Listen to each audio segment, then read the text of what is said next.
Hello नमस्कार दोस्तों, मैं हूं Manoj Agarwal and welcome to my channel. दोस्तों, 97-98 में मैं कलकत्ता गया था और वहां कॉलेज स्ट्रीट पर मुझे कुछ पुराने रिकॉर्ड्स मिले और उनमें से एक रिकॉर्ड था फिल्म घर का, जो मेरा सबसे पसंदीदा एल्बम्स में से एक है। क्या कमाल का एल्बम है। आर डी बर्मन यानी पंचम दा का म्यूज़िक और गुलजार साहब की लिरिक्स। कितने इनोवेशंस और कितने एक्सपेरिमेंटेशंस हैं इस एल्बम में। बड़ा ही मिनिमलिस्टिक इंस्ट्रूमेंटेशन, लेकिन बेहद मधुर, बेहद मेलोडियस। पहला गाना आप लीजिए। तेरे बिना जिया जाए ना, तेरे बिना जिया जाए ना। इस गाने के ऊपर कई वीडियोस बने हैं जो शायद आपने देखे होंगे, लेकिन मैं आपको मोटे मोटे तौर पर बता देता हूँ कि ये गाना शुरू होता है एक एकूस्टिक लीड से, जो इसका प्रिल्यूड है।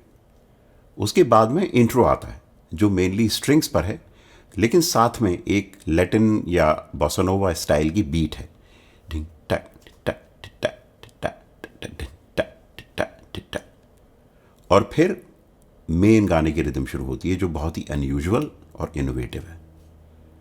आमतौर पर जो गाने होते हैं उनके कॉर्ड्स चेंज होते हैं, मेलोडी चेंज होती है, हार्मनी चेंज होती है, लेकिन जो उसका रिदम होता है उसका सुर चेंज नहीं होता, वो कांस्टेंट रहता है। जैसा आपका जो भी गाना है, उस गाने की जो मेन की है उसका पंचम यानी पा पर तबले को सेट कर दिया जाता है और फिर तबला वही रहता है, तबला चेंज नहीं होता, उसका सुर चेंज नहीं होता। लेकिन इस गाने में कमाल है।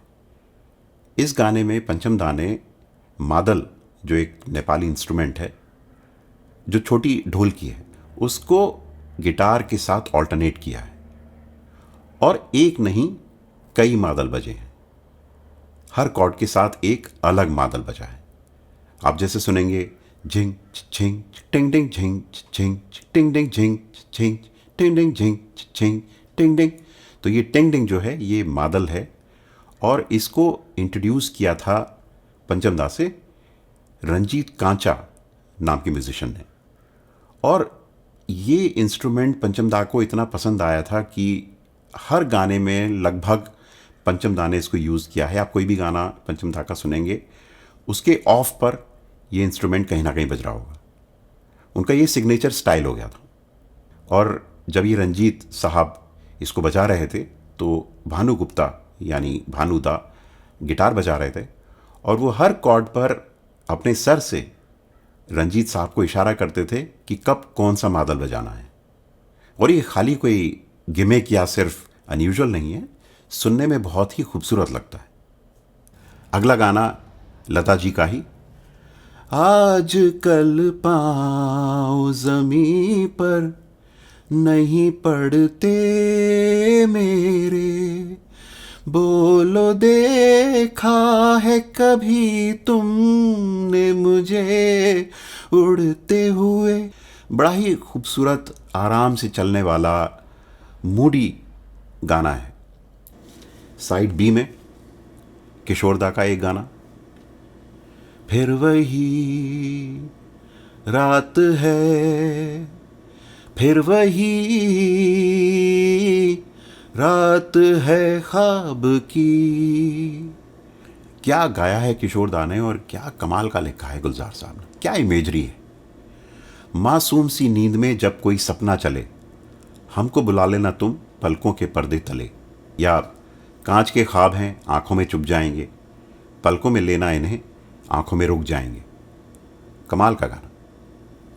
इसके बाद मेरा बहुत ही पसंदीदा फेवरेट गाना, आपकी आंखों में कुछ महके हुए से राज है, आपकी आंखों में कुछ महके हुए से राज है, आपसे भी खूबसूरत आपके अंदाज है। क्या कमाल का लिखा है, क्या कमाल का गाया है किशोर दा और लता जी ने। मेरे हिसाब से ये पंचम दा, गुलजार साहब, किशोर दा और लता जी के कोलैबोरेशन का पीक है। दोस्तों, शायद ही ऐसी कोई पार्टी है जिसमें मैंने ये गाना किसी के साथ ना गाया हो।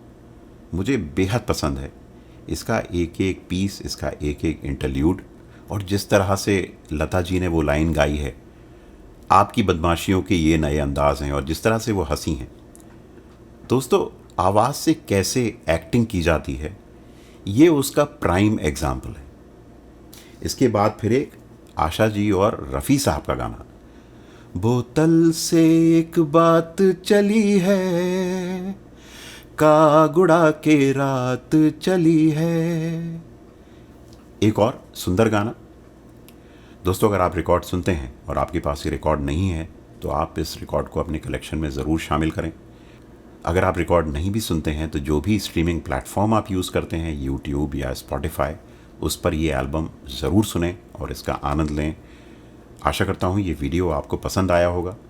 देखने के लिए शुक्रिया, धन्यवाद। अगली बार फिर मिलेंगे एक नई वीडियो के साथ। तब तक के लिए गुड बाय।